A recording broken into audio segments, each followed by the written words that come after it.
Okay, I think that's my signal. Hi, everybody. Welcome, good evening. I'm Todd Gannon, and it is my great pleasure, finally, to welcome all of you to Blackboxing Banham, which we're kicking off tonight with a keynote address by Anthony Vidler of the Cooper Union in New York. Now, before I introduce Tony, I ask you to consider for a moment the mysterious case of the English architectural historian and critic, Peter Reyner Banham. From the 1950s, Banham acted as a thorn in the side of the architectural establishment. In his many books and countless essays, he routinely called into question the strange habits and unthought conventions, what today we sometimes call, and somehow without irony, best practices, that so often stand in the way of actual progress.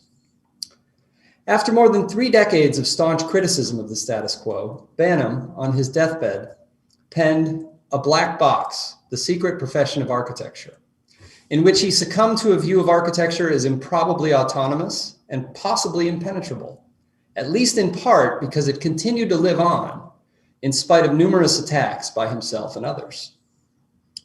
3 decades after his untimely death in 1988, Banham's words live on too, and for equally mysterious reasons. Is it the style that remains so difficult to emulate? Is it the perceptive critical glance, always halting in its clarity? I apologize for the echo, and I'm sure someone's going to do something about that in a moment. Or is it simply our continued interest in black boxing something like architecture or critique, in order to consider again our collective faith in its unscrutable power? In short, we're here tonight and we'll return to this virtual space 4 more times over the next 10 days to see if we can jimmy open the black box of Reyner Banham's long influence on the discipline of architecture.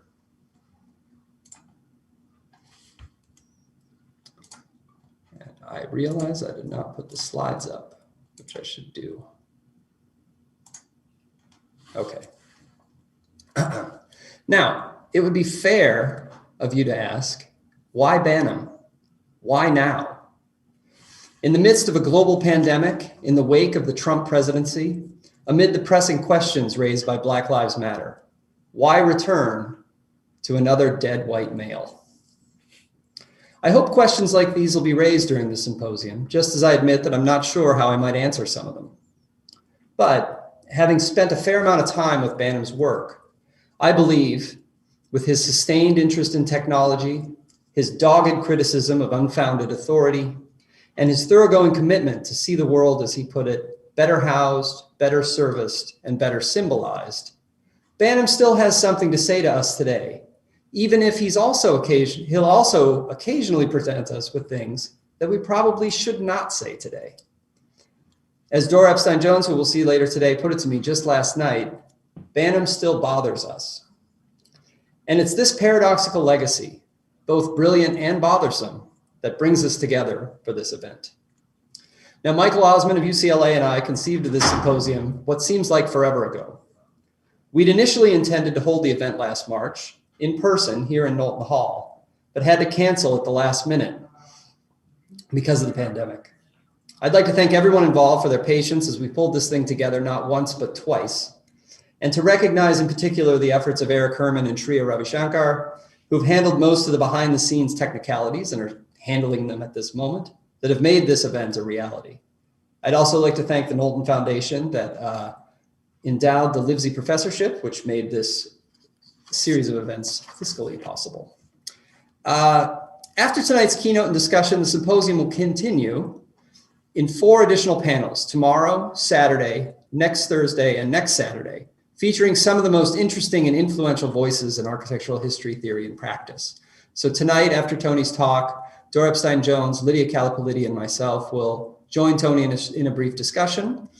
Tomorrow at 3 o'clock Eastern, we'll see John Davis, Lydia Kallipoliti, and Hada Steiner. Presentations from those 3, followed by a discussion moderated by Benji Flowers. On Saturday, the 27th at 1 o'clock in the afternoon, Forrest Meggers, Claire Zimmerman, Keel Mo, with a discussion moderated by Lucia Allais. We'll return the following Thursday, 3 o'clock, for Sarah DeYoung, Whitney Moon, Joe Day, discussion moderated by Dora Epstein Jones.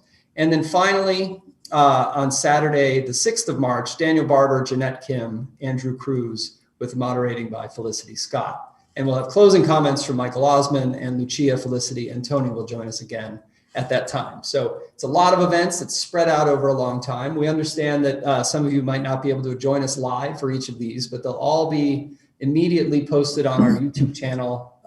You can get to that through the URL on the screen. So complicated, as all things are in the world of COVID, but that's how we're going to be working. Now, I can think of no one better than Anthony Vidler to kick this event off. And not just because his chapter on Banham and Histories of the Immediate Present remains one of the best treatments of Banham's significance that we have. Since the 1960s, Tony has been at the center of the contemporary architectural scene. He was there as a student at Cambridge when Banham's first book, Theory and Design in the First Machine Age, became required reading in architecture schools worldwide. He was there in 1964 when the upstart Archigram Group mounted, with his help, their iconoclastic exhibition, Living City, in London. He was there in the 1970s and 80s at the Institute for Architecture and Urban Studies in New York, guiding the publication of those influential journals, Oppositions and Skyline. His many books, The Writing of the Walls, Claude Nicolas Ledoux, The Architectural Uncanny, Warped Space, Histories of the Immediate Present, Scenes from the Street, and so many more, alongside his countless essays, now stand as an invaluable archive for historians and designers alike, wishing to make sense of modernity as it has unfolded from the 18th century to the present. Tony's career as an educator is equally impressive. He has taught and often also held some sort of chair, directorship, or deanship at Princeton, UCLA, Cornell, Brown, Yale, and the Cooper Union, where he was dean of the School of Architecture for more than a decade. As an advisor or examiner, he has guided the doctoral research of some of today's most accomplished scholars: Mary McLeod, Peggy Deemer, Pat Morton, Paulette Singley, Mark Linder, Mi-Wan Kwan, Felicity Scott, Lydia Kallipoliti. The list goes on and on. Though I was never Tony's student, I too have benefited greatly from his intellectual generosity. The last time I saw him in person was maybe 2 years ago in London, when we happened to be staying in the same hotel. Naturally, we headed down to the corner pub, had a few pints, and as I recall, spent more than a little time talking about Peter Banham. That conversation has continued off and on ever since, and I'm thrilled to share the next installment of it with all of you tonight. So please help me welcome Anthony Vidler to the Knowlton School.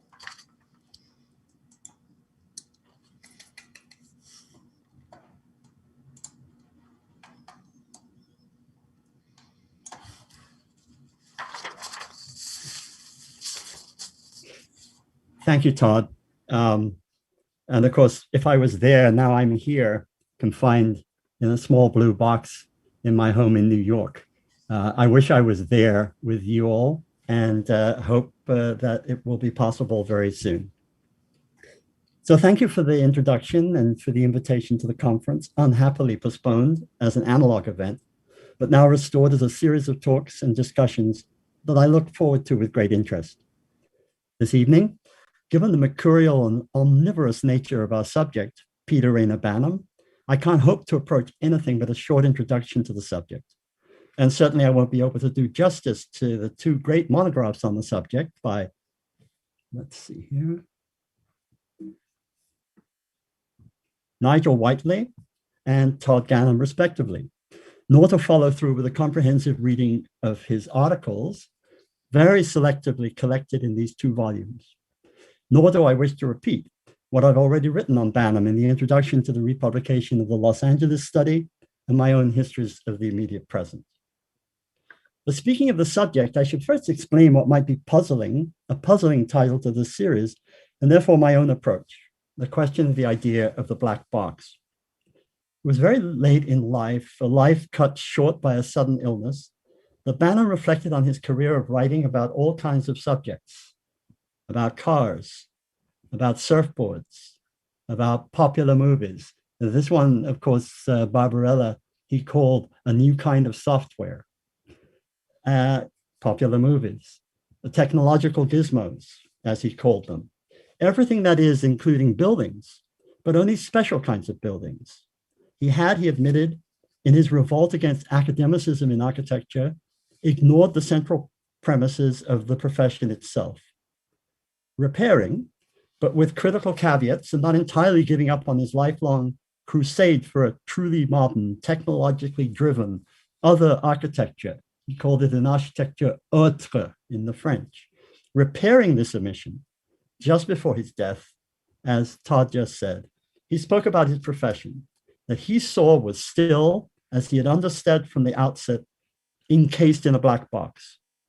So this series, based on Todd Gannon's brilliant new book that not only surveys Banham's technological odyssey, but takes into account the insistent presence and problematic of this black box, is dedicated to inquiring into, opening up, and revisiting a Banham of considerable complexity, a Banham that has for too long, and during his own lifetime, been read according to the boxes into which his readers and even Banham himself have put him.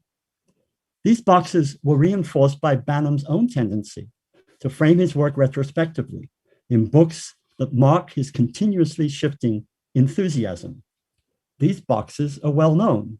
Vehicles of Desire, one of the first essays on cars in 1953, The New Brutalism in 1955, Theories in Design in the First Machine Age in 1960, under the tutelage of his PhD advisor, Nicholas Pevsner. Here you see Banham unaccustomedly dressed in black tie, with the elegant Nicholas Pevsner, and to Pevsner's left, John Summerson. They're all speaking at the RIBA after a lecture by Pevsner called The Return of Historicism, something that Banham objected to all his life.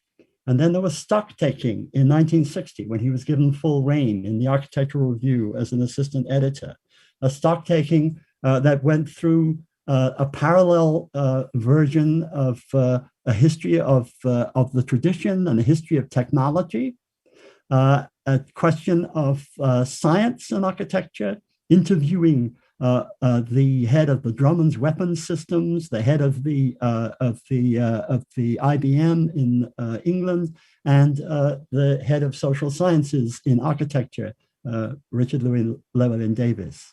And then the whole question of what this idea in the black box of a universal man in architecture, and then Banham's own crusade of revising history, and especially revising the history of Pevsner and his antecedents. And then the New Brutalism, ethic or aesthetic, where he actually reneges on his own idea of founding a new movement called New Brutalism, and questions the whole instantiation of it in architecture, admitting that not a single architect in his book, The New Brutalism, would want to be called a brutalist. Megastructures, urban futures of the recent past, the architecture of the well-tempered environment from 1969, where he begins to investigate the ways in which architectural services, long ignored by history, had developed in relationship to the prototypes of modernism, hospitals and the like. And then, of course, the famous Los Angeles, where for the first time he uses the word ecology, probably the influence of his good friend in the independent group, John McHale. Finally, from Los Angeles into the desert, and we will return to that, Scenes in America Deserta of 1982, before his death a few years later. These titles certainly sum up a number of his preoccupations and enthusiasms over his career, and each of the boxes they represent have been examined in some detail by critics and historians. But this afternoon, I want to avoid being trapped in these boxes, even in the black box of our title, and to proceed in a different way by unboxing Banham, hence my title. In this short talk, I won't be able to dispose of these boxes, let alone recycle them. Rather, I want to examine another Banham that I believe has been obscured by himself too, by a too insistent focus on his own self-image as proposed in his books. We can start by looking obliquely at his own writing, not at the books, but at the incessant stream of articles that he wrote for the general press. These nearly 300 articles written for the new magazines of the post-war, from his first Cool Young Men in the New Statesman of 1958 to his last, a black box written for the New Statesman and Society after the New Society and Statesman were combined in 1988. These articles have, of course, been themselves mined for clues for his intellectual trajectory. Nigel Whiteley, in his Reyner Banham book, performed the admirable feat of reading through, I believe, every single one of them. But these two still demand to be unboxed. In what follows, I'll try to sketch a portrait that escapes the usual frames and certainly escapes the image that Banham himself wanted to present to the world, and see him in the context competitive, politically divided, and extremely bitchy that was his milieu as he emerged as a writer in the post-war years. Fortunately, even without the possibility of a full biographical study, impossible because he himself erased the traces, the Getty archive is almost empty of personal record. Fortunately, he has, in the impetuous and rapid writing for journals, left some clues. I start with the clues he leaves to Norwich. He was born and brought up in the country town of Norwich in Norfolk, a center of brewing and the insurance industry. Its medieval center around a well-preserved Norman castle, which you can see in the background. Norwich Union, the absolutely ubiquitous insurance company, was founded in the 17th century. It was once an extremely wealthy town. And in a rare confessional, How I Learned to Live with the Norwich Union, in the New Statesman of 1964, Banham recounted how, living just outside the center, he watched the council estates in a city with a large poor population relocated in the mid-1920s to the late 1930s in public housing. These are the council houses in the Earlham complex, just outside the house which he and his family lived in, a spec-built suburban house with a garden, watching, as he says, the field where we had dug caves and defense works, potted larks with an air gun, and horsed around generally, was rapidly covered with houses full of slum clearance families. Here, of course, giving a slight taste of a lower middle class attitude towards these families. And we'll go back to that in a minute. He also recalled working in the theater as a producer and designer after the war, as well as his horror of that particular kind of architecture developed in the center of the town for the Norwich Union's expansion, hence the title, How I Learned to Live with Norwich Union, in front of this particular hateful version, as he called it, of brutalist architecture. I now find, going into the web, that it's recently been completely restored, all the asbestos taken out, and restored to a complete WeWork location. But of course, unfortunately, we know what happened to WeWork recently, and it might not survive even that. Perhaps his most revealing autobiographical reminiscences was actually sparked by remarks made to him after he started to ride his Moulton bicycle in London. It's called The Activism of the Short Distance Mini Cyclist. He wrote it in 1964, looking all the way back to its childhood. He was stirred up by the charge by a colleague that cycling to work on this 2 farthings Moulton bicycle was regarded as a bit atavistic.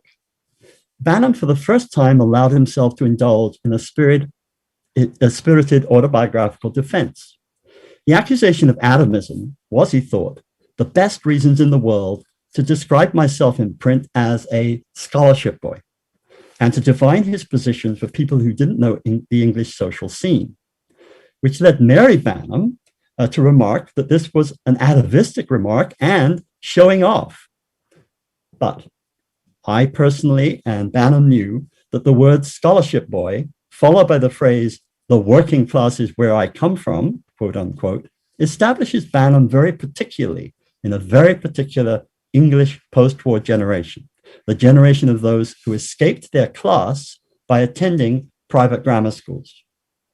It is also, I will argue, sets up the childhood formation that in turn sets up his relationship to post-war culture, politics, and to his peers, his co-generational filiations and disagreements. And indeed, following these remarks, inspired by a remark about his bicycle, Banham fixes these questions in space.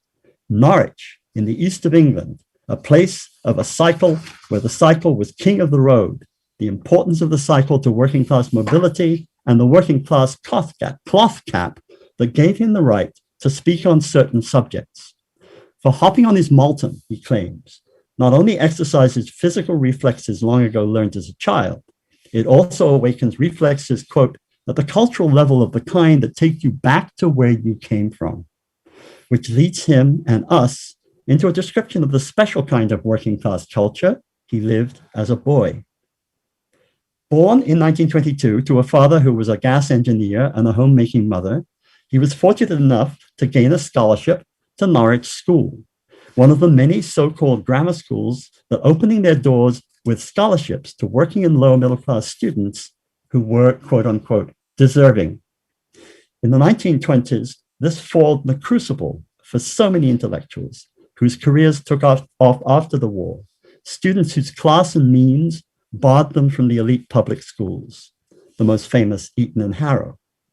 Most grammar schools were ancient foundations. Norwich dates back to the first Bishop of Norwich in 1096. My own grammar school, Brentwood, Essex, was founded by the Dean of St. Paul's in 1550. Their original purpose was the teaching of Latin, broadened through the centuries to Greek, European, and other languages, and by the 19th century, a full curriculum of humanities and the sciences. By Education Act of 1907, they were obliged to endow at least 25% of their places as free scholarships, hence Banham. Teaching was rigorous, strict, and deep. They became in the late 20s and early 30s major sources of students for Oxford, Cambridge, and London, as well as the multiple new universities, the red brick universities set up by the war, after the war by the Labour government. There's his grammar school. Among those grammar school boys of his generation, we might note, were Eric Hobsbawm and E.P. Thompson, historians, Raymond Williams and Stuart Hall, cultural analysts, and of course Raymond Williams, Culture and Society, Marxism and Literature, and the angry young men, John Osborne, writer and playwright, Kingsley Amis, John Wayne, all sons of lower middle class, some professionals, some artisans, all who worked before going to any of their colleges they got to, but were educated at these grammar schools. Now, you can see that this particular spectrum of the society in which, as a generation, he lived in London leads to my question of Banham's politics. Britain, after the apparent unity under Churchill during the war, emerged as an extremely divided nation. The Conservatives had been defeated in 1945. The new Labour government under Clement Attlee had taken the reins in forming a structure for the new welfare state. Housing, new towns, national health, railroads, coal and steel industry, all nationalized. And the left divided radically between the Labour socialists, the Marxist intellectuals, and the still, even after Stalin, hardline communists. In social terms, there was still enormous poverty and privation. Rationing didn't stop until well into the 1950s.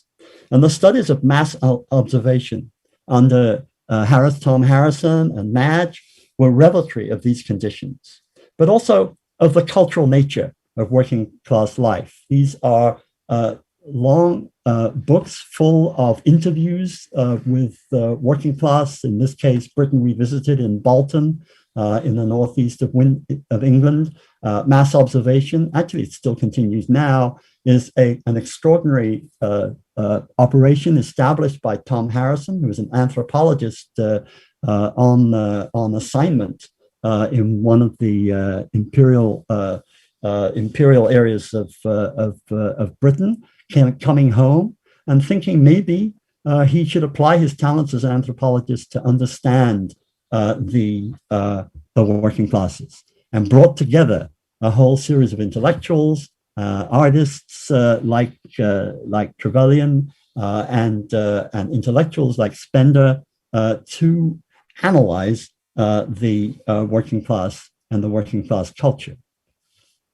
This, of course, led to an understanding by the elite that the working class had a culture, that apparently the mass dislocations of the working class in terms of slum clearance also had an effect on culture itself.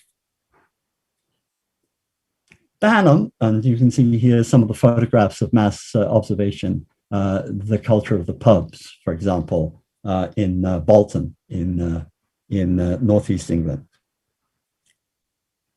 And a kind of extraordinarily deprived environments photographed for mass observation by the photographers, including, of course, Nigel Henderson, who was a member of the independent group. So Banham wrote for the two of the most highly political, although not unified in the politics of their authors, journals of the time. Richard Hoggart, that's the New Statesman here, and a New Society here. Richard Hoggart, another grammar school scholarship boy, wrote the definitive work on working class culture from his own observation.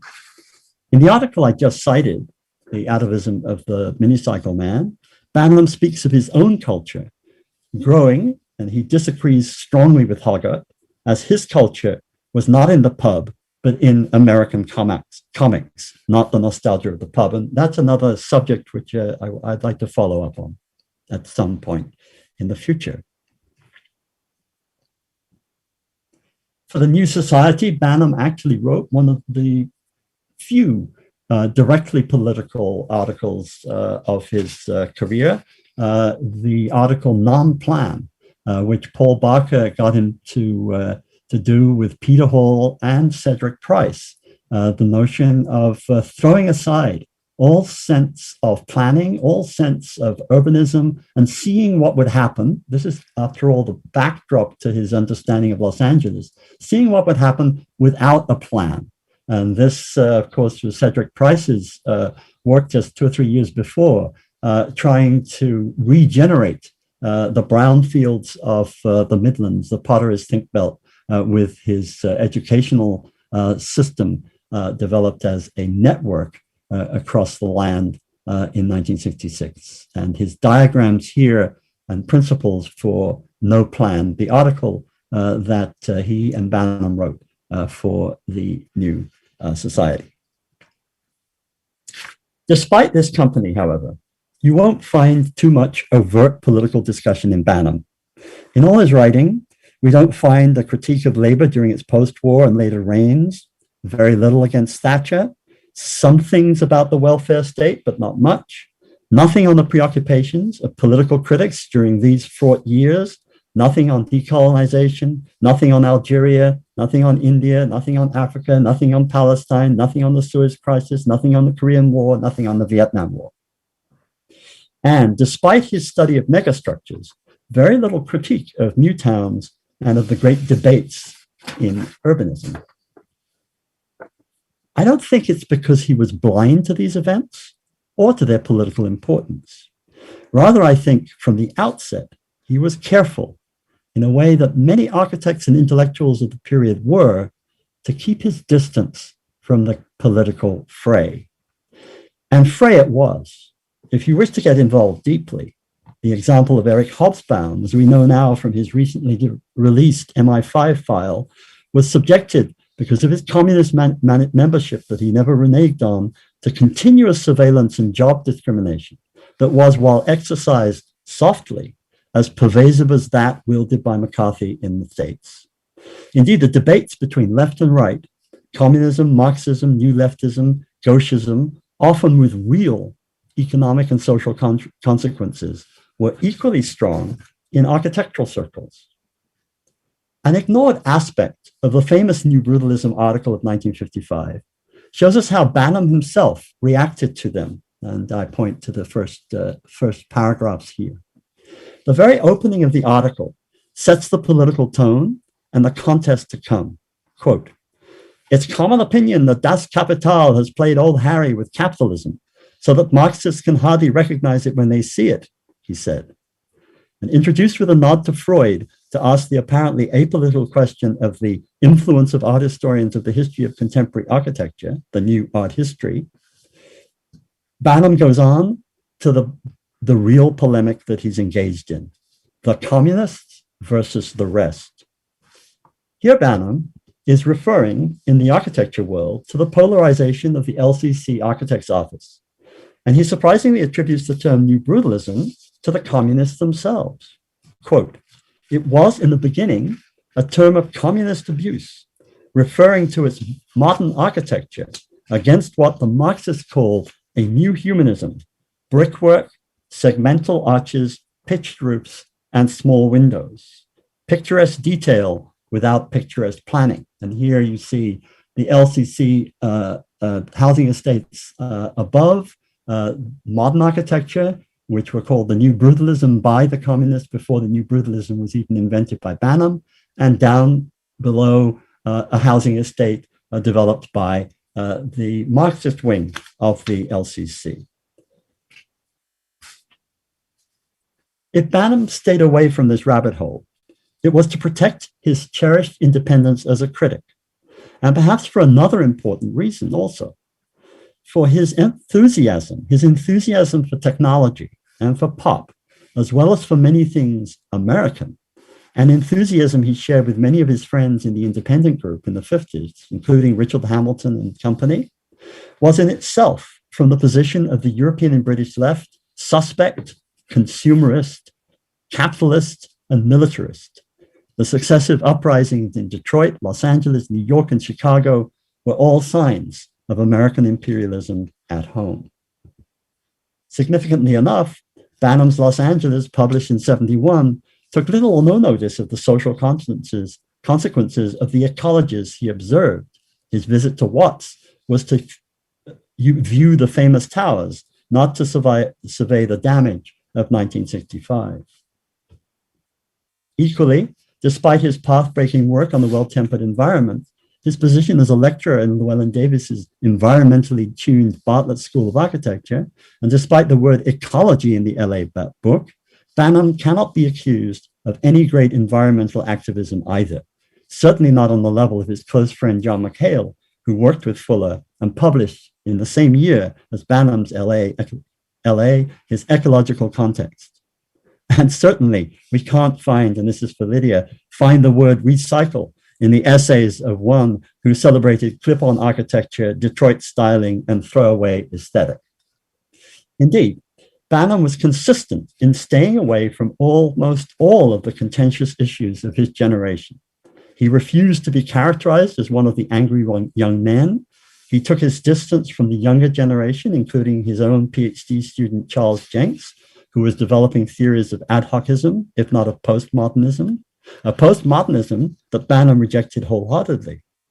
And if Alan Cahoon, in his equable obituary, was to find Banham equally guilty of preparing the postmodern turn, Banham himself was vigorously opposed to the most overt characteristic of this turn: semiotics, deconstruction, and historicist quotation.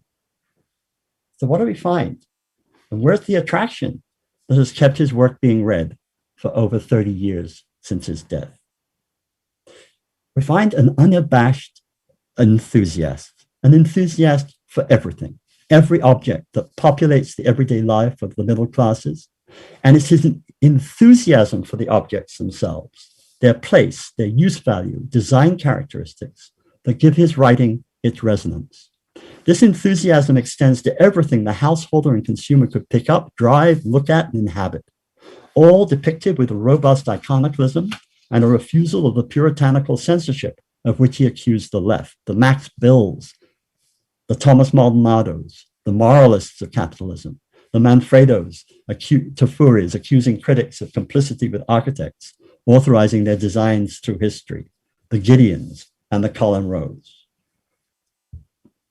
And here it was, as someone who had come late to art history and who had suffered under the equally moralistic pedagogic tyranny of Nicholas Pevsner, who had himself a resistance to history, as told in the Black Box. For Banham, Colin Roe, who had been a frequent visitor to his house for the Banham Sundays in the 50s, Roe was the very archetype of the idealist, formalist, and theoretical cult leader, the supporter of the Mandarin-like passion for mannerism in the 50s, the inspiration of the five architects of New York, the inventor of a fake urbanism called Collage City.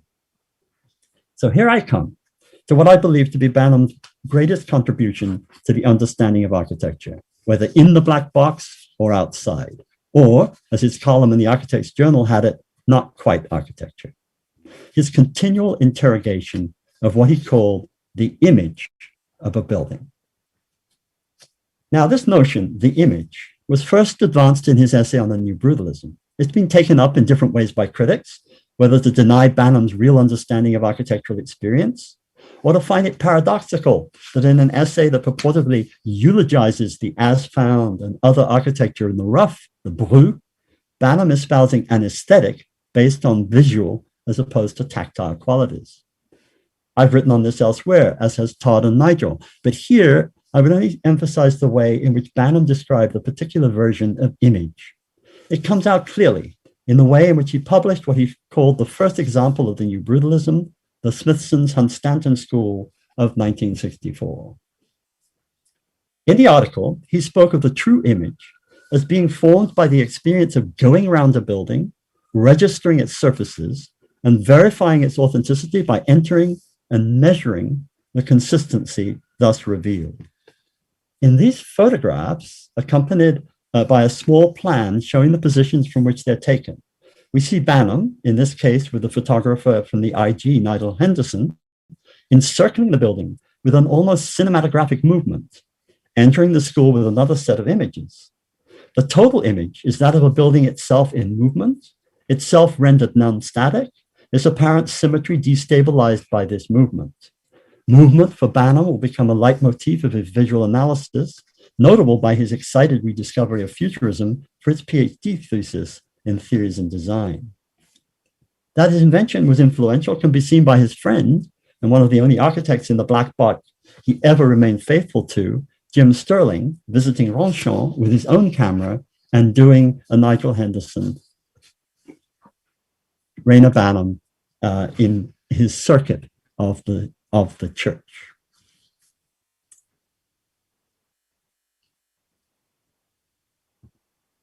Now, I don't have time this evening to enter into a discussion of debates over the image in the 50s and 60s, but simply to sketch a possible etiology, we might try to contrast Banham's image with those, say, of Gombrich, Ehrenzweig, Hamilton, McHale, and of course, Roe. I'll take only a few. For Gombrich, and certainly for Roe, the image was a fairly static object. It was based on the late 19th and early 20th theory of vision from Germany, the theory of gestalt. You know it best by the figure ground imagery of the duck rabbit or the vase face, common in books on perception after Arnheim. This is the very image of ambiguity, of perceptual confusion, of indeed mannerism as defined by Roe, and earlier by the German School of Art History with Pevsner himself and Panofsky. Roe's facadism and transparency discourse was for Banham the very epitome of the elite vision of the art connoisseurs, those that had the time to stand still before a building, looking closely at a facade or a painting, and notice such things statically in a world of movement around them. The other major understanding of the image, of course, was the more popular sense of image making of Baudrillard and the French school of post-Debord, post-situationists that held the advertising image in contempt as obscuring the real forces of capitalism and staving off revolution. For the IG group in which Banham was involved, although his relations were to say the least tentative, the image, say the cuttings that McHale brought back from the US in 1956 to form the collage advert of This Is Tomorrow, this kind of image too was static and only to be activated through collage. Banham's breakthrough, and here I really think he was listening to the technologists and their particularly cultural impact, was to characterize his vision not only as non-static, but also non-geometrical. And he used the word topological, the comprehension of surfaces. Topology, a relatively new science of mathematical analysis. The psychoanalyst Lacan worked with a group of topologists in Paris in the 40s, and the Italian architect Luigi Moretti had already published a set of drawings analyzing the curves of the Baroque and actually designed chairs out of a parametric curvature. As he said, parametrically. Banham even uses that image in his taking stock. So Banham was picking up the latest as a way of overcoming the impacted vision of the architectural and art historical establishment, but also looking to the future of computational iteration of surfaces. But, and here is my conclusion, this understanding of the image did not stop at the polemical statement of a brutalist building. It was an embedded part of Banham's own visual practice, a practice that I must now recharacterize from its place in the idea of visuality to its rightful place in the realm of experience.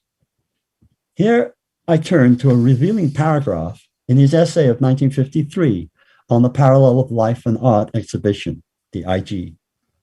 We should recognize, he says, that if the camera has increased our visual riches, we're richer only in bills of credit, most of which cannot be cashed. There can be no direct visual apprehension of scenes which have passed, or of those which exist only on the photographic plate. While the camera, with its strong moral claims to truth and objectivity, now over a century old, has established its manner of seeing as the common visual currency of our time, we come to think of the photographic experience as the equivalent of personal participation. But, he goes on, we should ask ourselves, who would be truly richer? One who possessed photographs of every surviving building of the classical world, or Sir John Soane, who had measured every stone of the orders of the Colosseum and could quote its intercolumniation even in its old age. The experience of the stone versus the static vision of the image. Banham follows through in this commitment in almost every experience he describes, whether of a Braun heater or a Stirling & Gowans Leicester building or a Norman Foster's high-tech experiment. Some examples to close that show Banham's enthusiasm not simply for the image, but his evocative ability to conjure a three-dimensional, actively inhabited image of what he's experiencing. A visit to Stonehenge in 1962, called Old Number One, where, seeing it for a distance, it seems small. But approaching Old Number One, he says, reasserts itself in bulk and meaning with every step nearer to the stones, until, standing within the circle, oblivious to the kids playing tag, the clicking cameras, the mud underfoot, the horrible barbed wire fences, you see Stonehenge, he writes, once more as the first among our monuments, the first in age, foremost in impact. With its horizontal stones balanced on vertical stones, it is, therefore, architecture in the historical and professional sense, that's in the black box, but also in the true functional sense of a place that's made fit for human activities. Stonehenge's aesthetic, if it has one, is of a functional tradition, not an aesthetic presumption. Visiting the grotto of the Cumean Sibyl near Naples, he has a similar experience. Formerly known in his reading of Virgil, the experience of this cave rendered the textual knowledge that he'd read in Virgil's Aeneid, verifying Virgil's own experience. Quote, 500 feet long and straight as a rifle shot, 8 feet or so wide and tapering to a flat ceiling, receding in reliable perspective, marked out at regular intervals by the bars of sunlight that come in from semicircular windows high up on the right-hand side. Architecture, no less, and one that has inspired a text as moving as those of Banham himself. In Virgil, he's found, he admits, his match. Banham's other experimental passion was, and despite his continual fight with the townscape wing of the architectural view against the picturesque, and especially Pevsner's picturesque, it was for landscape, whether the landscape of rusting rails of Los Angeles or that of Kent and Henry Hoare at Storehead, a neglected version of the English landscape garden, he wrote. Why neglected? In favor of Capability Brown and Repton's work, and here's the grammar school kid once again. Storehead and other mansions, Capability Brown and Repton, are built by aristocrats for aristocrats. But why is Stourhead neglected? Because as opposed to Repton, who's working for an aristocrat, Kent was a professional, a worker, and his client a mere banker. The country house elites of England, even in the 60s, could not condescend to applaud a work of commoners, despite its qualities. Banham's enthusiasm for landscape, interestingly enough, comes out in his retrospective memories of the otherwise despised collection of buildings for the 1951 South Bank exhibition. In a catalogue of the exhibition, edited and curated by Mary Banham, and here a shout out to all those women professionals, intellectuals who stood behind their men in the IG and after. I've listed about 9 of them, all of whom are semi-anonymous and all of whom were absolutely central to the production of the work for the IG, all the way from the first exhibitions, all the way to the This Was Tomorrow exhibition. Mary Banham, of course, contributed to all his books, doing the extraordinary, impeccable drawings, very complicated drawings for the well-tempered environment and all the maps and plans for Los Angeles. Anyway, at the end of this book, A Tonic to the Nation, Banham rehearsed all his spleen over the architecture of the festival, the flimsy style, the effeminate style, while yet admitting that the organization of the site, its landscape, was exemplary. His final text, left unread and undelivered with his death, is a eulogy of architectural history, or rather an architectural historian, Henry Russell Hitchcock, whose professorship he was appointed to but never could take up at the Institute of Fine Arts at NYU. The essay, the lecture, was titled Actual Monuments, and it deserves a much more serious study, even as his defense of his advisor, Pevsner, against the calumnies of Watkin, in order to figure out his character as a historian who denies he's a historian, a grammar school kid who doesn't make it first to a university, a theorist who denies theory, a lover of architectural experience who seems to love driving Cadillacs more, an inveterate talker who wrote all this and more. But in the end, this writer par excellence of architecture in the world will pay homage, not just to the experience of built space, but also to the books from which he has derived his occupational knowledge. And I give you the last sentence of the last lecture that he never delivered. And what matters to me as a hands-on historian, I seek that first edition in order to find out what the masters and their publishers thought they were about. And wherever possible, I like my students at least to get their hands on good facsimile editions. But not only does architecture consist of a set of actual monuments, its history also consists of a set of actual books and, of course, a set of actual historians. Which sentiment from a historian of the immediate future gives all of us a sense of confidence as we face the images of our present architectural condition and have as historians to write about them in books. Thank you very much.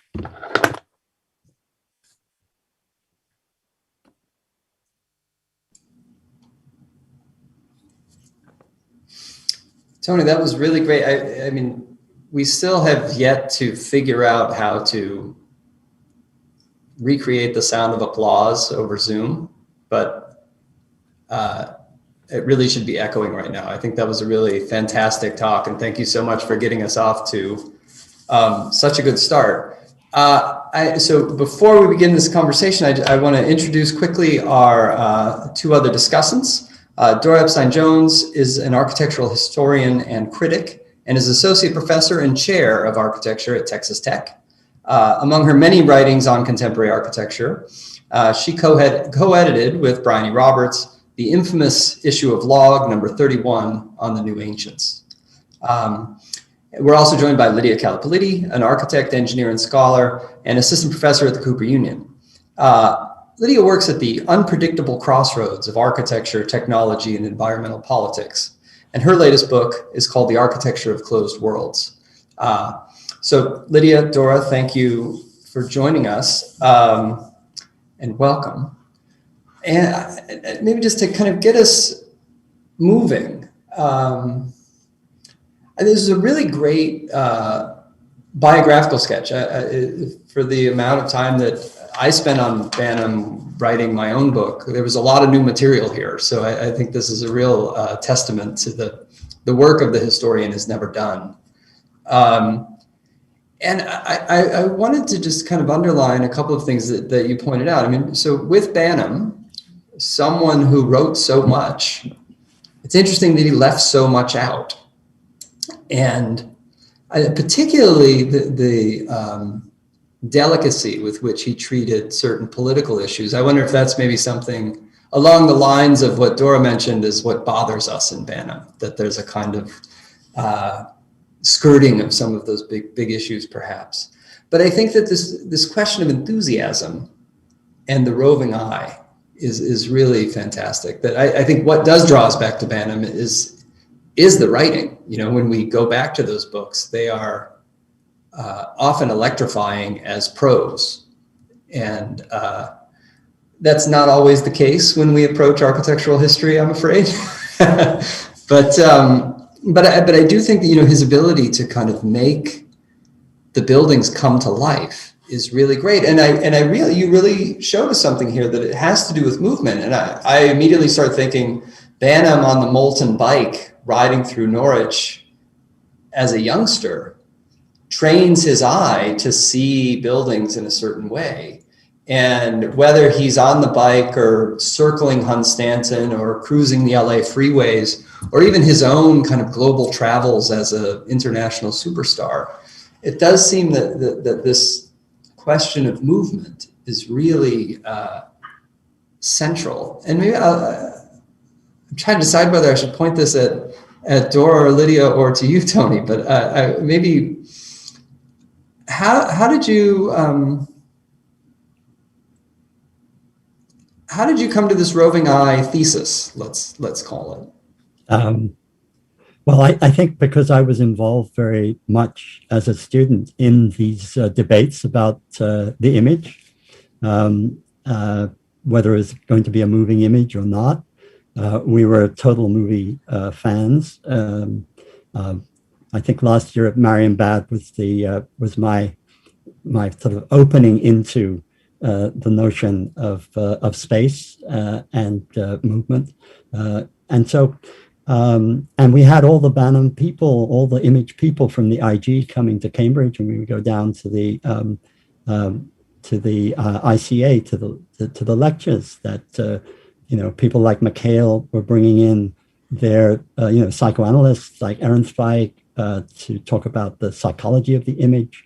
Gombrich was pounding around with his heavy accent, sort of talking about the image. Everybody was talking about the image, and Banham was the only person who was saying what the image was architecturally, and not and not to be reified in the photograph, not to be reified in the painting, not to be reified in the flat plate, and that came, I think, from his discovery, not only his discovery of bicycling, but then in architecture from his discovery of the futurist, his accidental discovery of the Futurist Manifesto in a bookstall in Milan while he was writing his thesis. And so for the first time, Pevsner would never have brought the futurists in. Pevsner is William Morris to Walter Gropius, and that was it. A total moral. But you have to skip the futurists to get from one to the other, which is that's right. And so Banham's revenge was to put the futurists in an absolute central part of the of theories in design. I'd say if you read theories in design, it's cited but never read again. If you read it, there are two things about it. One, it's still one of the best histories of theory in the modern movement because he quotes liberally and he understands what he's reading.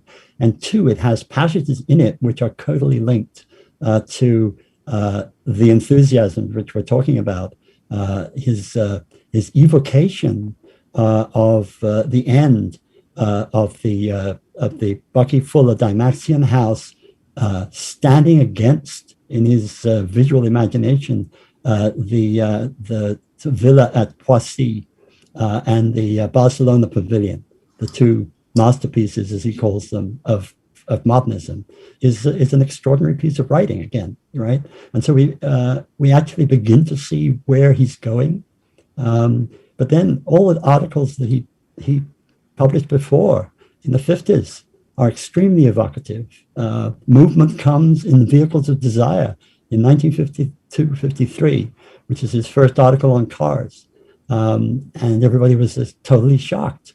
But he would point out, of course, that Corbusier in Vers and Architecture had these extraordinary double plate with Pestham and Parthenon on one side and the other, and two cars, the old English Humber, like a sit-up-and-beg carriage with a bit of an engine on the front, and then the Delage Grand Sport, which was what Corbusier was saving up to buy, where he finally got to drive it on the Fiat roof. Anyway, but so Banham pointed out that Corbusier was right there, and that we didn't have to be shocked about Detroit cars. Right. Well, Dora, I think this is in some ways right up your alley. I mean, you've written on mobile homes and mobility, and I realized, with the invocation of Stonehenge, now that we know that it was definitively moved from Wales, that it was the first mobile architecture. Right. But Dora, maybe you could jump in here on this question of mobility, which I know you've spoken about a lot. Well, for sure. And I would say that, everybody has their Banham essay, and, mine is The House is Not a Home. And, just like, others will say it's the great gizmo, right? It's and clearly I really appreciate, Tony, the idea that Banham was having sort of more fun than to furry, right? And that's part of the lasting, sort of the endurance of Banham is exactly that. But I want to get at some of these political strings that you pull, because you do pull them, and they're not small issues. The point that comes to my mind very much here is, of course, it was in that era where he's writing, avoiding being a Marxist was probably, a good idea. I mean, we certainly knew as Jewish intellectuals on the West Coast many Marxists who spent a great deal of time in jail at that time. But that doesn't mean that he was anti-elite. And I think that what's really interesting about his writing practice, as a scholar, is that he's always pointing out, like, and in Blackbox, as a matter of fact, academic snobbery, right? And it's hard to not see his sort of practice of mobility, this visual practice, as you call it, a kind of reaction to an elitism of the image, of the static image. We certainly see in Pevsner, right? Image, the lantern slide, the drawing from Rome. I mean, all of the ways in which that static image had been recapitulated, and Banham coming at it and saying, no, there is no such, there shouldn't be such a thing as a static image. And I think you even said in your talk something to the effect of the privilege of being able to stand still, that being still in front of an image is a kind of privilege. And what's exciting to me about that is that the 20th century casting of mobility, or even earlier, the 19th century casting of mobility, Baudelaire, for example, right, is one that says that mobility is exactly that which counters elitism. It's exactly that which kind of ushers in democracy. It ushers in these kind of slow moving revolutionary tendencies, right? And therefore, it makes perfect sense, right? That Banham would be a more mobile image person, and that he would advocate that. If anything, I'd say he was early to the game in architecture, but late to the game in terms of the history of the culture of societies that advocates, movement, like far too long after the Impressionist painters, right? to be that. And I wonder, though, and I'm fascinated with this thesis because of that idea that, privilege is static, right, or so forth. But I'm wondering right now what we think the corollary to that is in the 21st century. I mean, movement itself is not the same mechanized movement that Banham. It's not merely the Cadillac or the windshield or the bicycle. It's also AR, VR, right? And all of the kinds of permutations. And I wonder what would be the kind of anti-elitist corollary that we would have in the 21st century going into the 22nd century based on that kind of thesis. Yeah, I love the idea of flaneur being of Banham being a fast-walking flaneur, but I don't know. I think Banham would have tried to cut through that too. I mean, I think there were two things that came to me as when you write a piece, suddenly you realize what you might have said, and then it'll go on forever with me. But I suddenly realized that Banham, like many of his generation, leaving home, leaving class, right, escaping class. There's a wonderful novel by Raymond Williams called The Border Country, which is about a kid who's the son of a railway worker who comes in Wales, which is really Williams, who gets to Oxford, becomes an Oxford, and becomes completely alienated from his family, has a hard time going home, right? And others, like myself, are escapists because of this. We cannot bear going home. The last thing we want to do is go home. We want to get out and away, right? So I see Banham's continuously moving. His iconoclasm is a continuously moving escapism as well. But it throws him into something else, right? It's not escapism from what he's actually doing. It's escapism from everything that is bearing in on him from the past, from his home, his Norwich, his class, and his peasants, right? And then everybody around him who act like his peasants, the very sedate, apolitical Alan Cahoon, the British the British socialist Kenneth Frampton, the totally liberal Bob Maxwell, couldn't care less Jim Sterling. There's all these people around him that he has to both escape from, and at the same time he has to write about. And he has to be on conferences with. And so I find it's very complex. And I'm not a psychoanalyst, but I know enough to think that his mobility is a mental mobility as well as a physical mobility. Well, to draw Lydia into this conversation, I think that if we see mobility for Banham at the time was a symbol of kind of freedom and a reaction against a position against a certain politics. Another enthusiasm of Banham's, which didn't really come up in today's talk, was his enthusiasm for expendability, right? That we could kind of throw away and start over pretty quickly. And I think of that in terms of Lydia's work on recycling. And I think that for Banham, expendability was a signal of a democratic freedom. And we are now living with the consequences of that, which has ruined the planet. And so one of the things that I think has often bothered us about Banham is that enthusiasm for throwaway culture. And I wonder, Lydia, how you would, how do you grapple with that in your own work? That's a really hard one, Todd, but I'll try on it.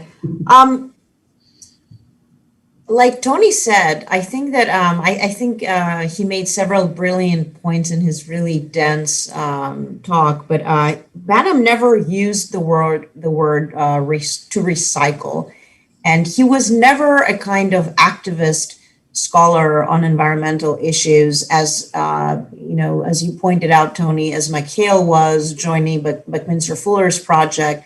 So he had the kind of strange position of observing the world almost from like a detached version of the objects that he was surveying, with extreme detail and enthusiasm, as you really pointed out. So I think that in expendability, it was not necessarily the object, but the process of removing something and the cycling process of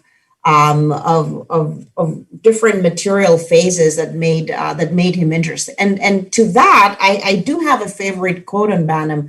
You pointed out at some point, Tony, his article on the triumph of software when he spoke about Barbarella, and he mentioned fur as a type of software. And it's amazing. He has all of these writings where he focuses with great scrutiny to describe an object and its physical qualities. Like he describes fur as a material that's shock absorbing, that is friendly to our unfriendliest places of the body. He says that we would have to invent it if it didn't exist, and other such sentences of, as you said, Todd, electrifying prose. And I think it's precisely his ability to detach from the context of different kinds of intersections from the world, that it's not about the object necessarily. It's not about the car or the expendable icon, or it's never about the fur, but about the kind of properties and the processes that he describes. And I think that this is very much related to denouncing privilege, like Tony described with his idea of mobility. I think all of this focus on different kind of episodic objects and processes that architects wouldn't necessarily pay attention to was, in one way or another, denouncing privilege from the, or renunciating like the privilege of the profession, like all the kind of canons that the elitist academics would institute.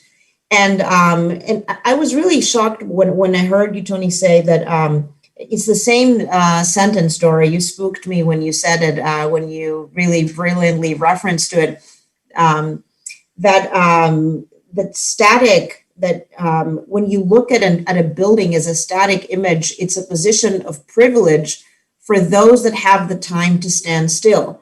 I think you said something to that effect. And I think it's that precise privilege that all of these episodes are referencing, the how to take away that privilege and kind of, shock somebody by saying how fur is, we have fur on our bodies and it's sensational, and whatever he would say about all of these objects.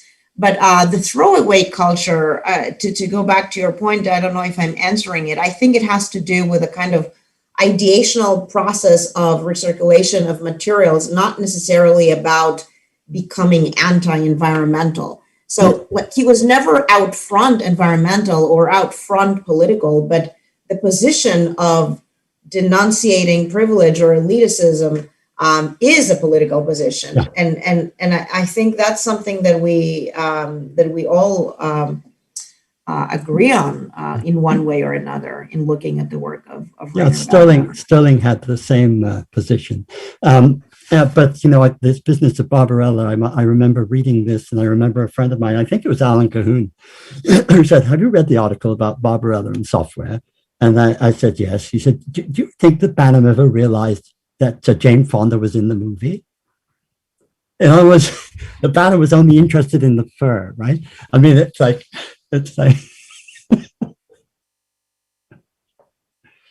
he didn't like, that was his own. I'm sure it was a combination, but yes. It could have been. I think it could have been. It actually is not his most politically correct article. No.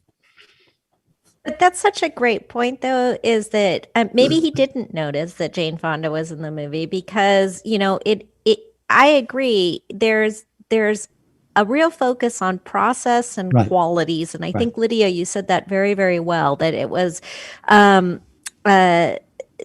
his whether this is a kind of referencing of some of power relations into systems, right? You know, the process and the focus on the idea of the process and all of the nodes there within, or those qualities, those, you know, those bits of fur and everything.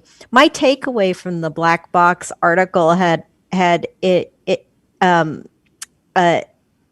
was, you know, jokingly, that it comes down to, and I love the term, I love this phrase, a kind of pickiness over details. That's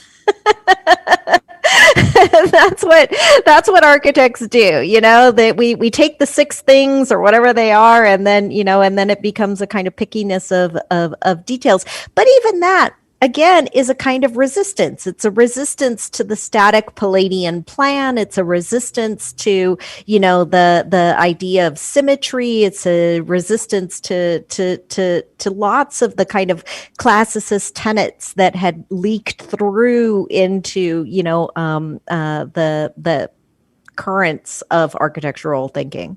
But I think also a slight blindness, because if something looked technological, and this is something I'd like to ask Todd, because he followed this strain right through, a slight blindness, because it looked technological, it didn't have the same characteristics as other more architecturally modulated work might have. But it seems to me that many of the works of Foster, many of the works of Rogers that he looks at with great deal of interest and excitement, as maybe another architecture, are in fact fairly neoclassic in their plans. They're fairly symmetrical in their organization. They're fairly static in their structures. They don't play with it structure like Koolhaas does. They're fairly rigid in that form.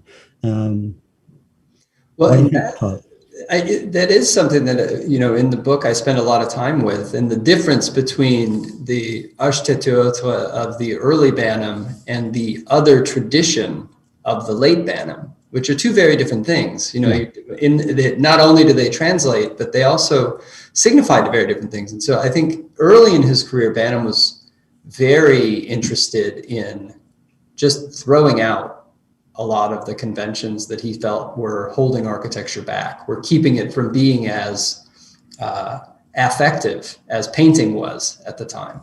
But by the time by the time that he's writing about Foster and Rogers, he's really come around. And I think it sets up a lot of the issues that he takes up in the Blackbox essay, where there's a really instructive essay that he writes on Rogers, I believe, and he talks about the architecture of sailing ships, and he talks about the rigging and the sails and the way that, you know, that there's a kind of rightness to the way that it looks, not the way that it functions, the way that it looks.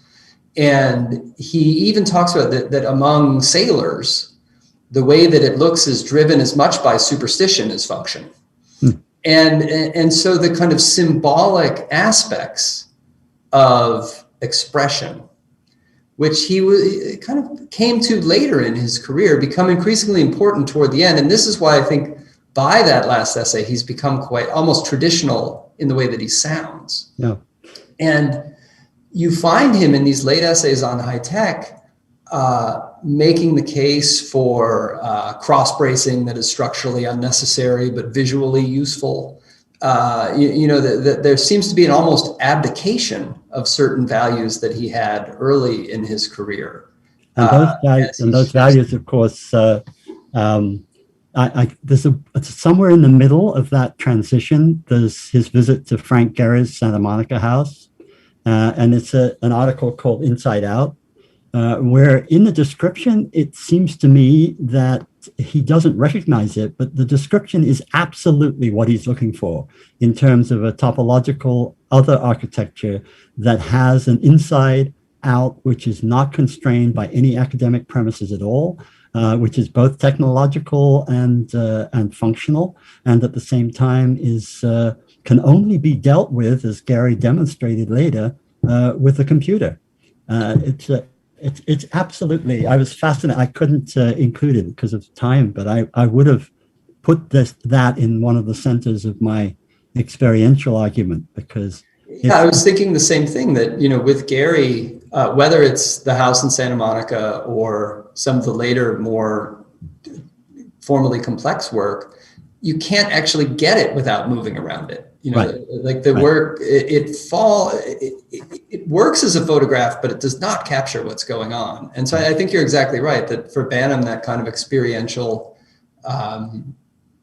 impetus, it really comes through in Gary, who's someone he did not write about a ton, but there are a couple of pieces. But isn't that kind of a bummer when you view something as a visual practice as a way of kind of resisting elitism and resisting a status quo, and then eventually, right? You become part of that status quo, right? You're the establishment, man, right? And it's funny to be. Because I think that, here we are still talking Banham. And I'm sure that we don't, none of us think of him as some kind of high saint of architectural, discourse by any means. And, I don't know. I mean, it's funny because that he bothers me. He bothers me for lots of various reasons. One of them is I can never figure out if he's the policeman or the criminal, right? If he was trying to always cause trouble, or if he was part of that, sort of the policing all of the borders of the discipline in ways that are exactly the kind of trouble that we should cause against, right? And so and we see this arc as well in his life where, it's like going from being, really, really the criminal to being, just like the now it's, Frank Gehry's house is right. Sort of outdoes him, right? I think he's more like the little boy in the garden playing with a ball, and it goes straight through the greenhouse and shatters the window, and he says, "Oh, sorry," but he's not sorry. I see him as much more childlike. I see him much more as someone who never grew up. Yeah, definitely the childlike fascination with which he describes with such scrutiny all the subjects that he writes about. But I think one question that comes to mind, and you did mention that, Todd, when you were introducing the conference, why him, why now?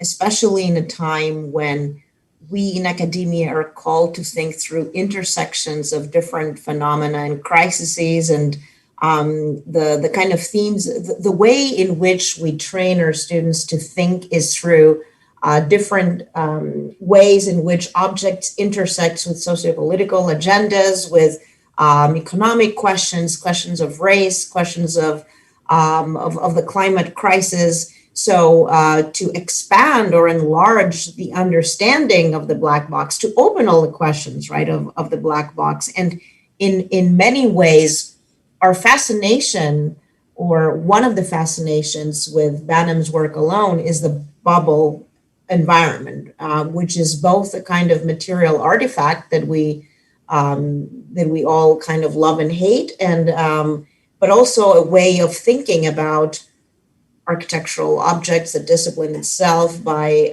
this very, very close reading of all of these different objects that he was describing. So I think, I don't know, I don't have an answer necessarily to that, but definitely that's a kind of wide critique of the work in this context of today. Yeah, but he was certainly in London, which is why I think he came to the States in the end.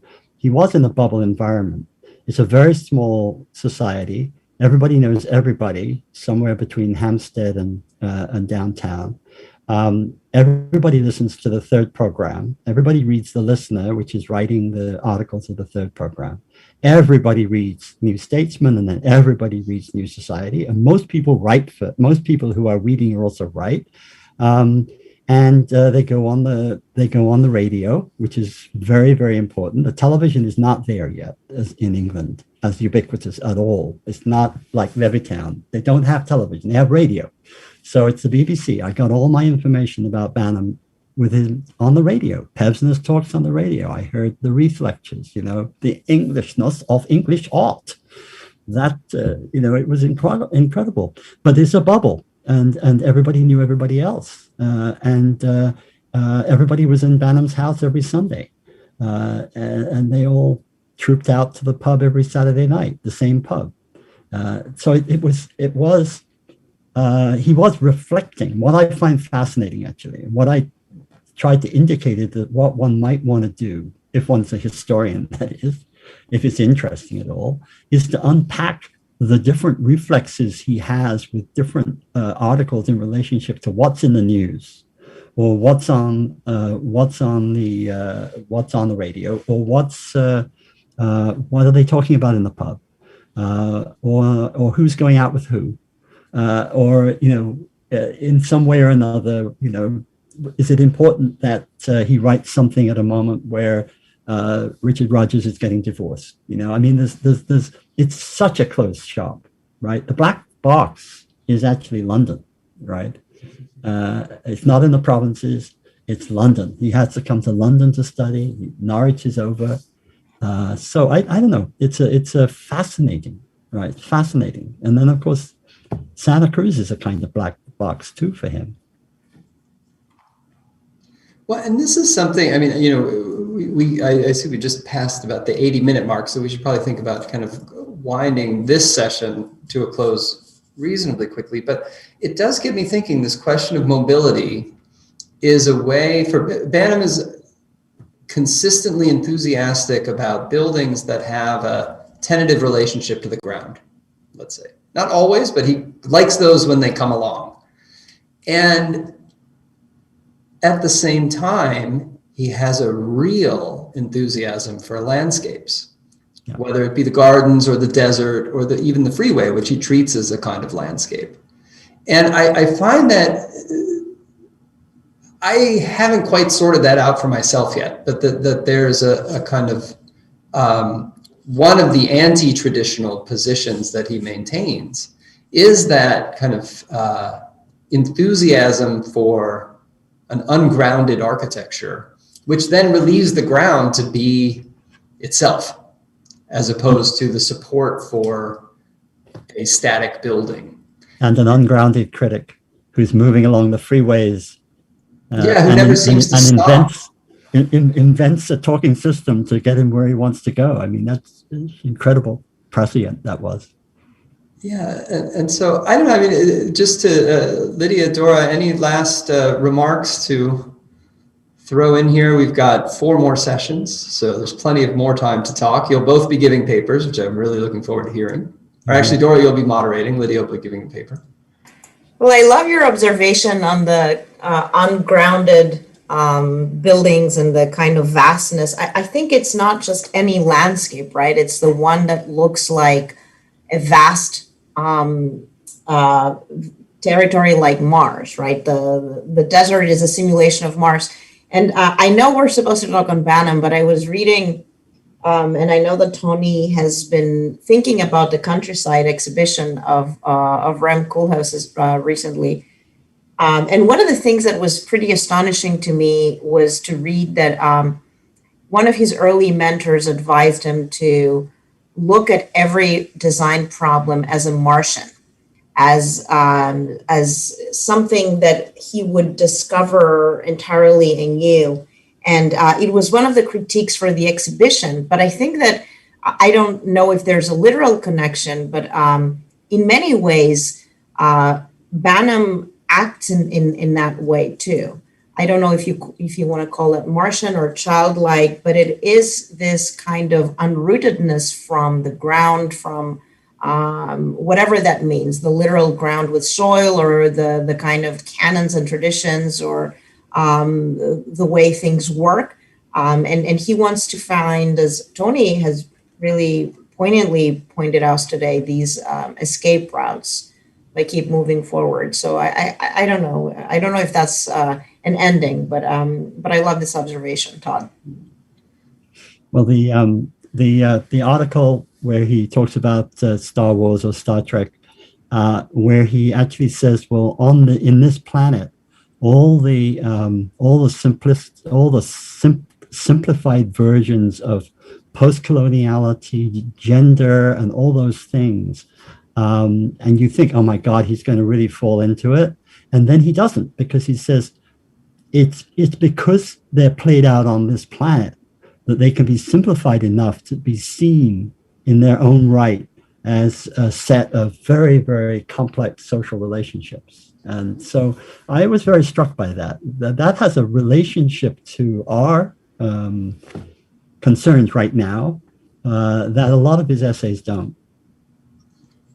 Yeah, it's funny, the Star Wars review that you're referring to, I've got a pile of notes for an essay that I've been meaning to write for probably 10 years on that essay.